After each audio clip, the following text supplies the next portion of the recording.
Hello, welcome to పిన్నితో shopping. ఈరోజు మనం పీపీఎఫ్ గురించి చూద్దాం. ఇది లో రిస్క్ ఇన్వెస్ట్మెంట్ ప్లాన్.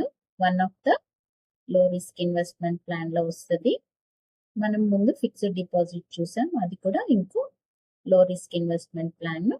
ఈరోజు పీపీఎఫ్ చూద్దాం. పీపీఎఫ్ అంటే పబ్లిక్ ప్రావిడెంట్ ఫండ్, దాని ఫుల్ ఫామ్. దీనికి ఎవరెవరు ఎలిజిబుల్ అంటే ఇండియన్ సిటిజన్ ఎవరైనా కూడా ఎలిజిబులే. ఇది గవర్నమెంట్ బ్యాక్డ్ స్కీమ్ కాబట్టి ఇండియన్ సిటిజన్సే ఎలిజిబుల్. మేజర్ ఆర్ మైనర్ ఇద్దరు ఎలిజిబుల్. మేజర్ అయితే పీపీఎఫ్ అకౌంట్ వాళ్ళకున్న అకౌంట్ ఏదైనా బ్యాంక్ లో ఓపెన్ చేసుకోవచ్చు, లేదా మైనర్ అయితే గార్డియన్ ఎవరైనా వాళ్ళ అకౌంట్ లో మైనర్ కి పీపీఎఫ్ అకౌంట్ ఓపెన్ చేయొచ్చు. వాళ్ళకి హైయర్ ఎడ్యుకేషన్ కోసం అలా ప్లాన్ చేసి మనము వాళ్ళకు కూడా పీపీఎఫ్ ప్లాన్ చేయొచ్చు. మోస్ట్లీ ఇది రిటైర్మెంట్ ప్లాన్ లాగా యూజ్ చేసుకుంటూ ఉంటారు, కానీ మనము పిల్లలకు కూడా వాడచ్చు.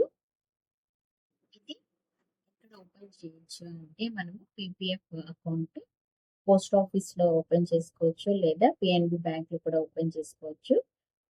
కానీ అన్ని బ్యాంకుల్లో ఈ ఫెసిలిటీ ఉండదు. కొన్ని ప్రైవేట్ బ్యాంక్స్ లో ఉంటుంది, హెచ్డిఎఫ్సి, యాక్సిస్, ఐసిఐసిఐ వీటిల్లో ఉంటుంది, కానీ అన్నిట్లో అయితే ఉండదు. చూసి మనము తీసుకోవాలి. పీపీఎఫ్ టెన్యూర్ 15 years ఉంటుందండి. దీని కాల వ్యవధి 15 years. మనము 15 years లాకింగ్ పీరియడ్ ఉంటుంది. 15 years వాళ్ళకి మనము పే చేస్తూ ఉండాలి, ఇన్వెస్ట్ చేసుకుంటూ ఉండాలి. బేసిక్ స్టార్టింగ్ 500 నుంచి 1,50,000 వరకు మనం పర్ ఇయర్ పే చేసుకోవచ్చు. మాక్సిమం 1,50,000 పే చేయగలం, అంతకంటే ఎక్కువ లేదు.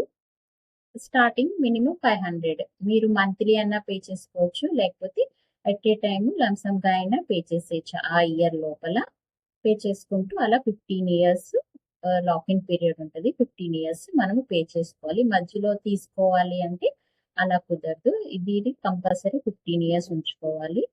కొన్ని కేసెస్ లో మాత్రమే ఇస్తారు, అది కూడా చూద్దాం. పీపీఎఫ్ ఇంట్రెస్ట్ రేట్ 7.1% ఇప్పుడు. మోస్ట్లీ చాలా ఇయర్స్ నుంచి అదే ఉంది.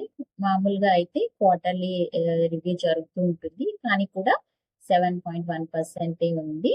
ఇది ట్యాక్స్ ఎగ్జంప్షన్ ఉంది. దీని మీద మనకు వచ్చే ఇంట్రెస్ట్ మీద, అలాగే మెచ్యూరిటీ అప్పుడు వచ్చే అమౌంట్ మీద కూడా మనకి ట్యాక్స్ ఎగ్జంప్షన్ ఉంటుంది. మనము పీపీఎఫ్ అకౌంట్ పైన లోన్ తీసుకోవచ్చు, కానీ దానికి మనం మినిమం 1 year పే చేసి ఉండాలి. పీపీఎఫ్ లో మనం మినిమం 1 year పే చేసి ఉండాలి. అలాగే మనకి లోన్ మొత్తం ఇవ్వరు, ఓన్లీ 25% మన అకౌంట్ లో ఎంత ఉందో బ్యాలెన్స్, అమౌంట్ బ్యాలెన్స్, దాన్ని బట్టి దాంట్లో 25% మాత్రమే ఇస్తారు. సో 1 year తర్వాత తీసుకుంటే పెద్ద ఏం రాదు. సో కొన్ని ఇయర్స్ తర్వాత 5-7 years తర్వాత మీరు తీసుకోవాలనుకుంటే అప్పుడు లోన్ తీసుకుంటే బెనిఫిట్ అవుతుంది. మీరు కావాలనుకుంటే 5 years తర్వాత పార్షల్ విత్డ్రాయల్ చేయొచ్చు. అది 5 years కూడా కాదు, 7 years తర్వాత పార్షల్ గా విత్డ్రా చేసుకోవచ్చు మనము అమౌంట్ ని. అది కూడా ఓన్లీ 50% మనకి విత్డ్రా చేసుకునే ఛాన్సెస్ వస్తాయి. ఓన్లీ స్పెషల్ కేసెస్ లో మాత్రమే వాళ్ళు అలో చేస్తారు. ఒక 7 years కట్టిన తర్వాత critical illness are higher education ఉంది అని మనం సబ్మిట్ చేస్తే అప్పుడు మనకి మన దాంట్లో పీపీఎఫ్ లో ఉన్న ఒక 50% విత్డ్రా చేసుకోవడానికి వీలవుతుంది. ఫుల్ అమౌంట్ అయితే అసలు ఎప్పుడు అలో చేయరు. 15 years తర్వాత మెచ్యూరిటీ తర్వాత మాత్రమే మనకి ఫుల్ అమౌంట్ వస్తుంది. 15 years తర్వాత విత్ ఇంట్రెస్ట్ మనకు వచ్చేస్తుంది. లేదు నేను ఇంకా ఉంచుకుందాం అనుకుంటున్నాను, నాకు ఇప్పుడే అవసరం లేదనుకుంటే మనము నెక్స్ట్ ఎక్స్టెండ్ చేసుకోవచ్చు. ఇంకో 5 years కి అట్లా ఇంటర్వెల్స్ లో మనం ఎక్స్టెండ్ చేసుకోవచ్చు. లేదా నేను విత్డ్రా చేసుకోను, నా అకౌంట్ కి ట్రాన్స్ఫర్ చేసుకుంటా అమౌంట్ అంటే మనము డైరెక్ట్ గా డబ్బులు తీసుకోకుండా, విత్డ్రా చేసుకోకుండా ఏదైనా బ్యాంక్ అకౌంట్ కి కూడా మనము ట్రాన్స్ఫర్ పెట్టుకోవచ్చు. మనకి ఆ బ్యాంక్ అకౌంట్ లో పడిపోతాయి మన పీపీఎఫ్ డబ్బులు. మీరు ఇయర్లీ పీపీఎఫ్ లో డబ్బులు పే చేయలేదనుకోండి, మీ అకౌంట్ ఇన్యాక్టివ్ అయిపోతుంది.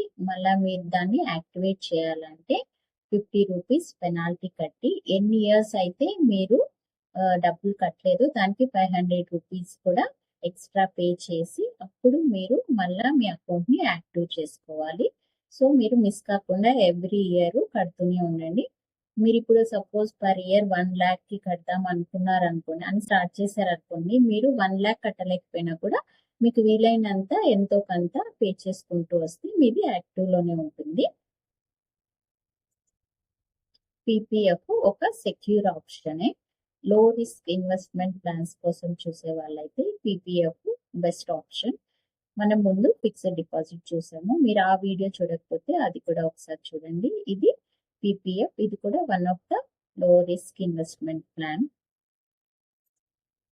మీరు ఎలాంటివి ప్రిఫర్ చేస్తారు, లైక్ లో రిస్క్ ఇన్వెస్ట్మెంట్ ప్లాన్సా, హై రిస్క్ ఇన్వెస్ట్మెంట్ ప్లాన్సా ఏంటి కమెంట్ సెక్షన్లో కమెంట్ చేయండి. మీకందరికి కూడా పీపీఎఫ్ అకౌంట్ ఉందా? అందరికీ ఉండాలండి, లేడీస్కైనా జెంట్స్కైనా. లేడీస్ కూడా కంపల్సరీ ఒక పీపీఎఫ్ అకౌంట్ క్రియేట్ చేసుకోండి. అది ఎంత తక్కువ అమౌంట్ అయినా పర్వాలేదు, 500 అయినా కూడా చేసుకొని మీరు స్టార్ట్ చేసుకుంటే మీకు మంచి బెనిఫిట్ ఉంటుంది. 7.1% ఇంట్రెస్ట్ రేట్ వస్తూ ఉంటుంది మనకి. అలాగే మీకు నచ్చితే ప్లీజ్ ట్రై టు సబ్స్క్రైబ్ పిన్నితో షాపింగ్. Thank you.